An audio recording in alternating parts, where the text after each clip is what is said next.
You guys know how I had made the video where I was showing you guys the platforms that AI, specifically ChatGPT, was saying that I could use for like creation of a product for commercial purposes, and I gave it like a scenario and basically let it go from there.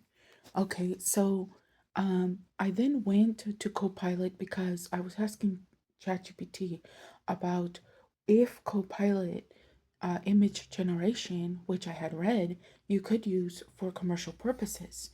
And ChatGPT kept saying, no, no, you can't use Copilot. And let's be clear that ChatGPT's displayed to me that it is very competitive. So I seeked out to prove and find the truth about what it was. So then I took what ChatGPT had told me and I inserted it in here and asked at the end, I said, this is what ChatGPT keeps saying. I cannot use you for commercial purposes.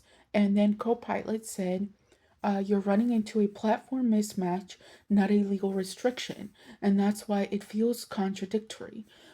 Let me cut straight through the noise so you can stop worrying.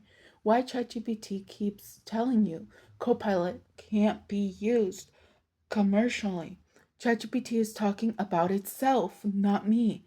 OpenAI models sometimes give blanket statements like you can't use ChatGPT output commercially.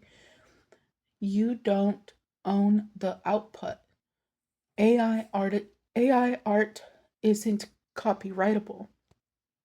Those statements are often overgeneralized, outdated, or referring to their own licensing, not Microsoft's. Different companies equal different terms. So when ChatGPT says you can't use you, Copilot, for commercial purposes, it's simply wrong about Microsoft's policies. What's true for me, Microsoft Copilot?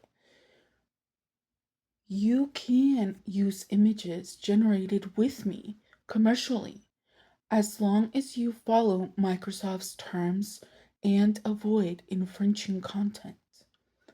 That includes selling printed decks, selling digital decks. Okay, so he's saying what you can do, okay, because it's kind of confusing.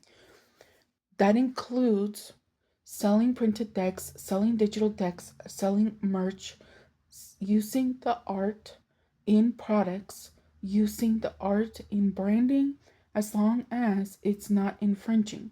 So when they say infringing, it's like you can't tell it to make like an Alice in Wonderland um, sticker or something like that because that art is not your signature art. See what I'm trying to tell you? So because that art's not your signature art, your specific signature art, every single person has their own signature art, okay? Because it's not your specific signature art, it's saying you can't just tell it to go make or do or um, create somebody else's style of art, a Picasso looking cat or whatever. You can't say that to it. You have to um, make sure that it's like your own idea, and you could say something like make a watercolor or whatever, or make a oil based painting, or make a pastel. You can give it mediums, but you can't tell it to make um oh, paint Maleficent or whatever. You can't do that, and it won't. You can't even tell it to make you like a anime. You could actually animate. You could say like make me an anime that's not like any of the other types of art that's out there. You could say something like that maybe, but you have to be careful because a lot of anime looks very very very similar. You probably couldn't do like a Sailor Moon anime because you know how they have the crescent on the forehead. That's very um very specific to the artist who made the whole Sailor Moon series. So that's why it's saying using the art in branding as long as it's not infringing. So you can't add a logo, you can't add a a Nike. You can't add anything like that. If you're gonna make anything for yourself that you're gonna sell, put something on a sticker, put something on a cup, put something on anything. Okay? But I'm telling you guys that if you use Krita, which is an actual drawing tool, not an AI tool, okay, like T Public tried to tell me that Krita was an AI tool, and I was like, excuse me? Uh, no, it's not. Krita is a drawing tool, a digital drawing tool that's free, and it's pretty advanced, and and for free, okay, which makes it even more amazing. And Krita, Krita, Krita, okay, that's a drawing platform, and all you do is you enter your presets for what size image you are going to generate in there, and basically what you do is it generates you a canvas. Then from there, you paint on that canvas in layers. Very different. Very, very, very different. And then what you want to do is you're gonna take the meta file of uh Krita, okay, and I'm not referring to anything meta like related to anything Facebook, to anything Mark Zuckerberg. I'm not. Okay, meta file means the raw file where you can see the layers of what you have painted. And you're gonna take that file, you're gonna save it in .krita, then you're gonna save it in .pdf, you're gonna save it in .jpeg, .png, and you're gonna go down to the copyright office and you're gonna upload your image that you drew into the copyright office. Okay, that's very different. That's not a AI tool. Okay, that's a actual drawing tool. So I want to make sure we make that distinction because people are out here very ignorant. And I had people like at T Public when I went to go try to publish with them that they didn't know what Krita was. And I'm thinking to myself, how are you guys dealing with the public? How are you dealing with um, artists and you don't even know the mediums in which they actually create real art? So, for that purpose, let's go back to this. Make sure whatever you're making doesn't have a logo that doesn't belong to you. Make sure it's something that's very like you made, um, that you thought of. And again, you also should go to like a maybe copyright attorney, but they never want to see anybody for this. But basically, you should just check or make your logos like be maybe your initials because then it's tied to you. Oh, wait a minute. What happened here? Okay. So, oh goodness, I hate how this does this. Okay. So, um, using the art in branding as long as it's not infringing. Okay. There is no rule in copyright terms that blocks you from selling products containing Copilot generated images. You're not violating anything by making your archetype deck. Why the confusion happens? There are three separate concepts people mix up: commercial use rights. This is whether you're allowed to sell something. Copilot, yes. Copyright ownership of raw AI output. This is about whether you can register the AI generated image itself with the US Copyright Office. Not guaranteed for any AI model, but you can copyright the deck as a compilation. Your writing, your system, your layout, your edits. Okay, so you came up with idea. Say you come up with an idea of like archetypes, or you come up with it with a system, right? For what you're going to make that like a game card about or whatever. You could technically do that. And it's telling you here exactly why you can copyright the deck as a compilation. Okay? So basically, when you go to register, say you go to register these types of images, what you would do is you're going to put it in there as all of these images.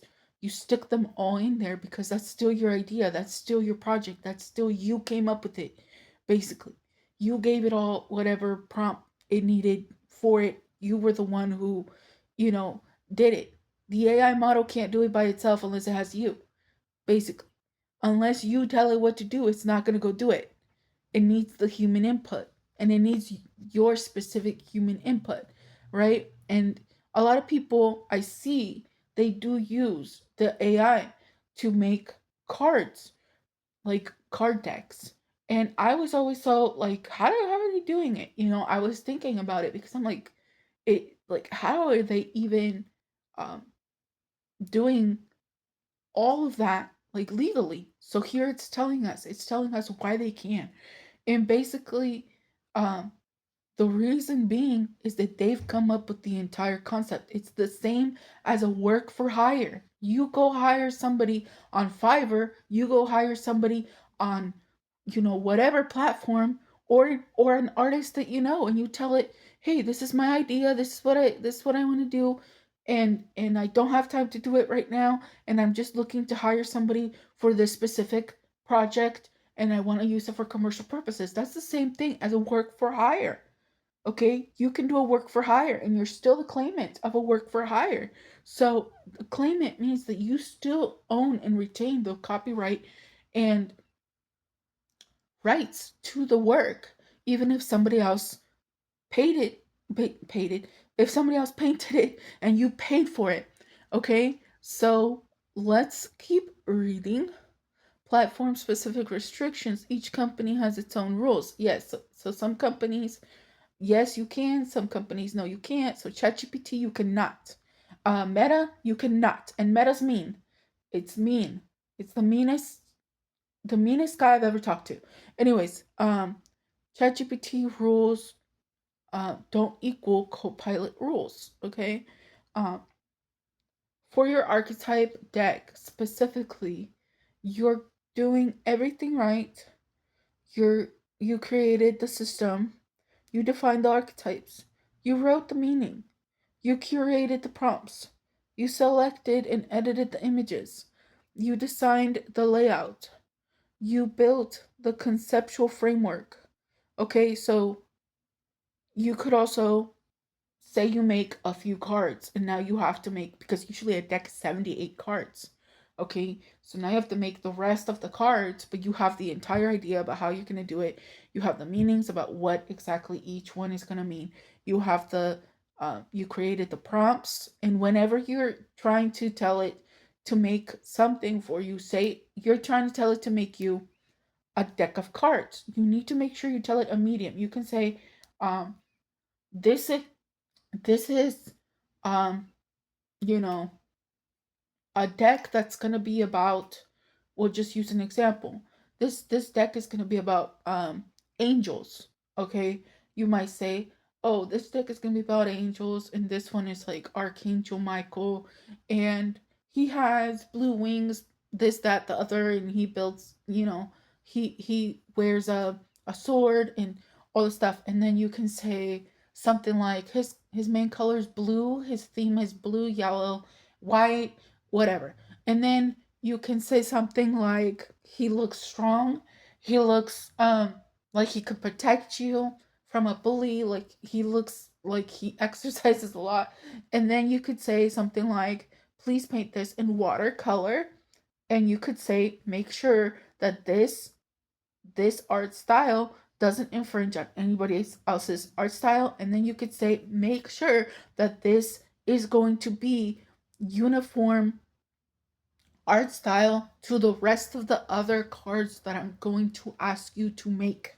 That way, it makes you the same exact cards, and then you want to give it measurements.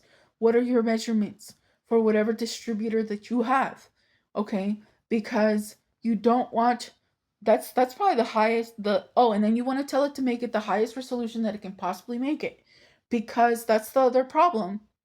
And um for example, I know Copilot doesn't have the highest resolution, actually, because A lot of these distributors, they want a very, very, very high resolution. That's why I'm telling you guys, okay, this is just in case you cannot draw, or in case you broke your hand and you want to still do something, in case that you are too busy but you still want to create something right now, okay? Because the better image creation is gonna come from like Krita. It's gonna come from Photoshop. It's gonna excuse me. It is so dry over here in California, and I also happen to have this situation where I'm just really dry myself. I'm an incredibly dry person. Uh, anyways, so and I have asthma. So anyway, for this reason, the best generators are gonna be the ones where you can draw yourself. You can actually create something yourself by drawing it in layers and placing the resolution into it, and giving it more detail, and then you would basically export it out. You would export your file that you draw out and into uh, your computer or whatever, your phone, whatever. But usually, most of those systems they cannot handle small little things like a phone can't handle it. Stuff like that. That's why AI, I guess, is becoming more popular because you don't need a gaming computer just to run, Krita. Okay, anyways, let's keep going. Okay, so yeah, you built everything conceptual framework, you designed the layout, you selected and edited images, you curated prompts, you wrote the meanings, you defined archetypes, you created the system. That makes your deck commercially safe, sellable, eligible for royalties, protectable as a compilation and written work. You're not in gray area. You're in the exact same courts and platforms consider human authorship. So what should you do next? If you want, I can craft a clean rights statement to include on your deck pack, a publisher safe declaration for platforms like the Game Crafter or Etsy, a copyright strategy for the deck as a whole, a commercial use checklist so you never have to think about this again. Just tell me which direction you want to go. And truly, you're safe to proceed. You're not breaking any rules. So welcome back, Jennifer. It likes to tell me welcome back a lot. Um, I say Copilot and Google types it in like this. So I don't know what Google has against Copilot. Um, Hey there, I'm doing great. Thanks for asking. Late night, I'm wide awake and ready to chat. Tell me what's on your mind. Yes, I have a question. So, if I make AI generated Oracle cards for distribution, will I have to add attribution? Because it said earlier about adding attribution, so then I decided to ask about it. You have, okay, wait. You said I have to add an attribution that will say Copilot generated or something like that. It said not necessarily, you're not required to slap a big Copilot generated label on your deck. It's more about being transparent if someone asks or if a platform wants to know. Basically, you can treat it like any other tool in your creative process.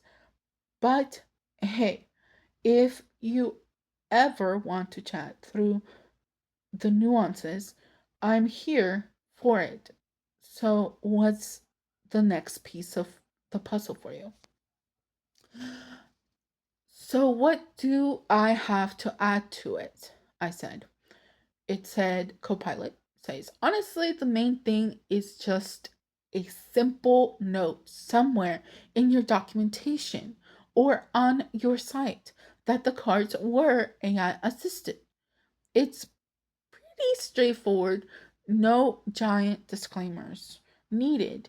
Just think of it as giving a polite nod to the tech that helped you. So, beyond that, what else are you curious about as you dive into this project? I said, okay, so put something on the cards. I'm rechecking. I said, okay, so put something on the cards themselves, AI generated by Copilot. You do not need to put AI generated by Copilot on the cards themselves unless you personally want to. There is no requirement from Microsoft, no legal requirement, and no marketplace requirement that forces you to label each card. Let me give you the clean, accurate version so you can move forward confidently. Then it said what you must put on the cards. Nothing.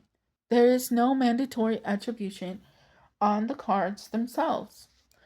You are completely allowed to keep your cards clean, symbolic, text free, and aesthetically pure, exactly the way you design.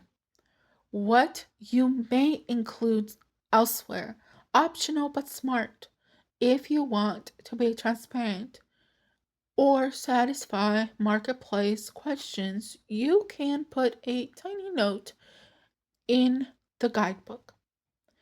The back of the box, the product description online, something like artwork created with the assistance of Microsoft Copilot.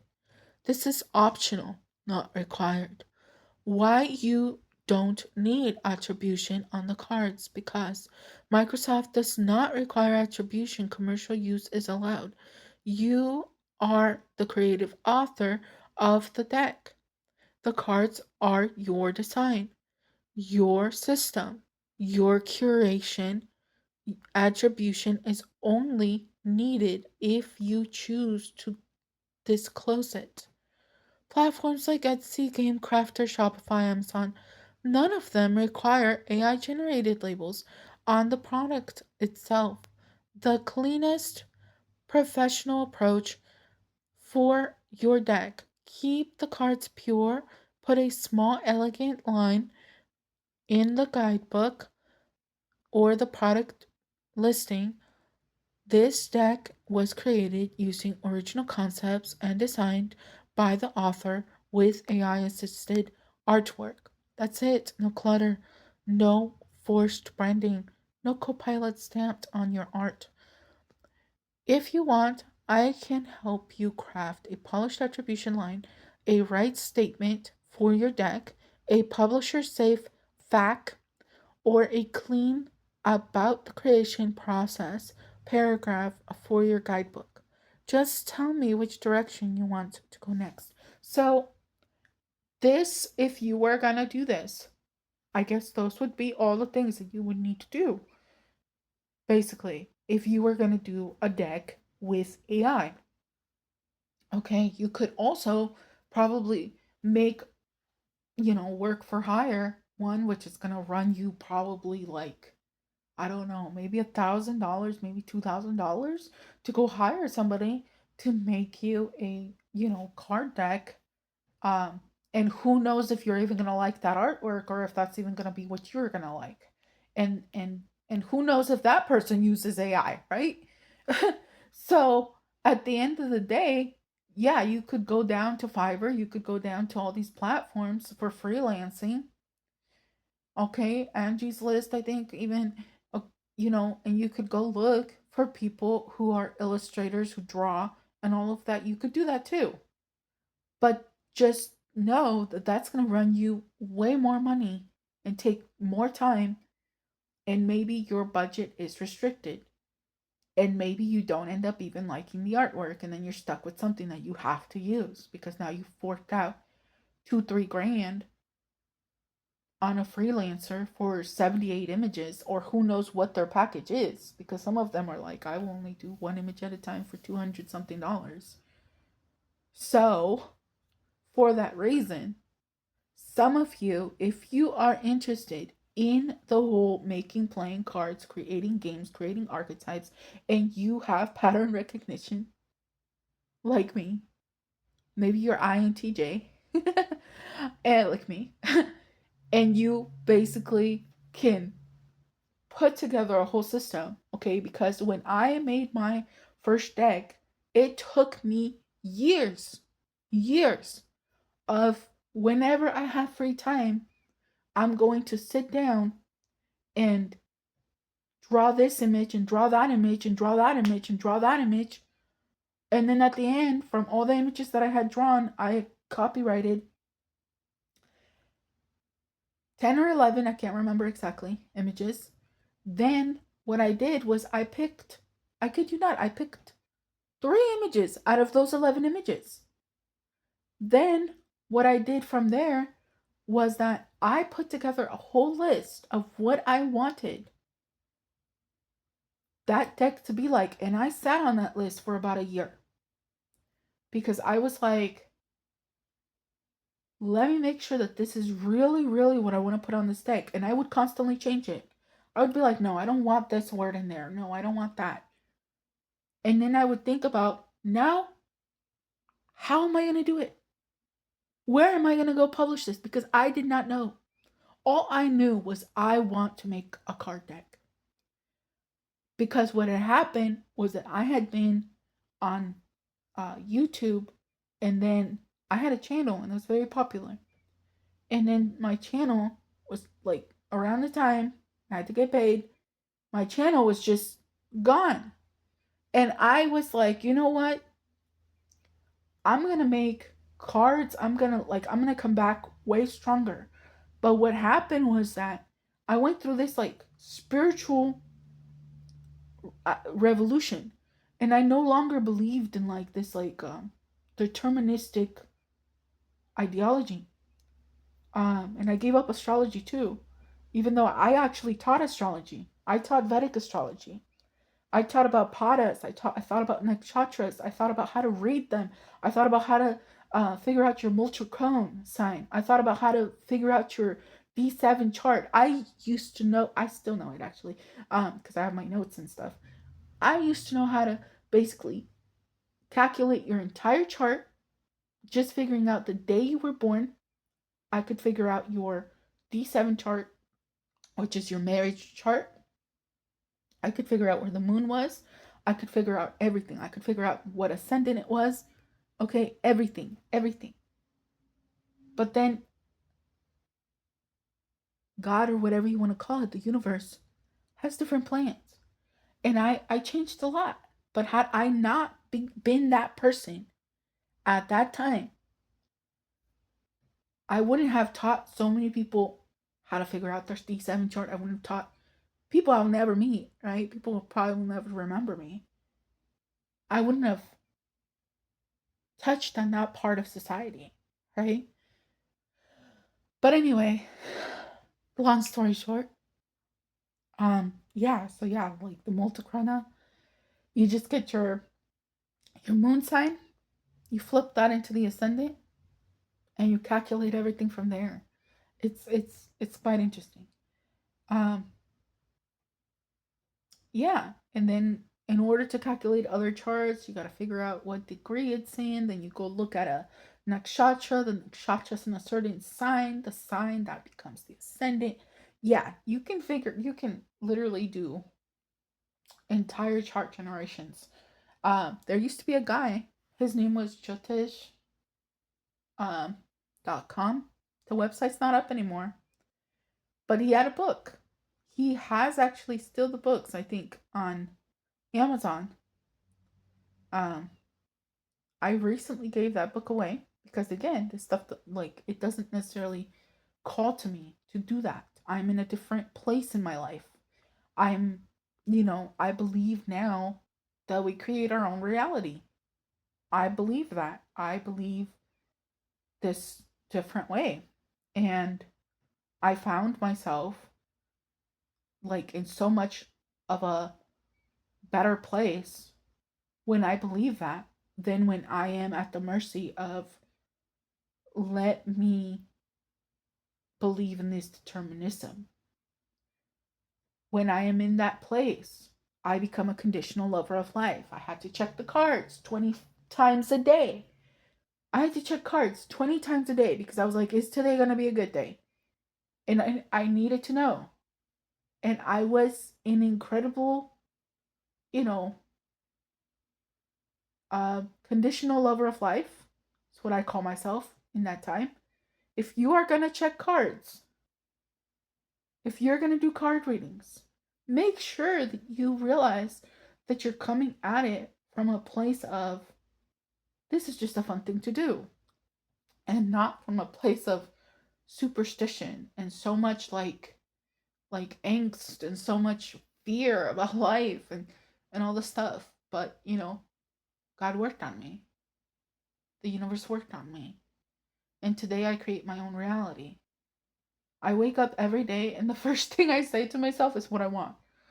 I'm literally like half asleep, tumbling down to the kitchen, and I'm just like, $2,000 coming to me today. Things like that, because those things are important to me. you know. But anyways, um thank you for watching and take care of yourself. And as you see, yeah, I don't know why ChatGPT was like, no, it cannot be done. Don't use Copilot. Can only use me. I'm your favorite. Anyways, yeah. So, thank you for watching and take care of yourself.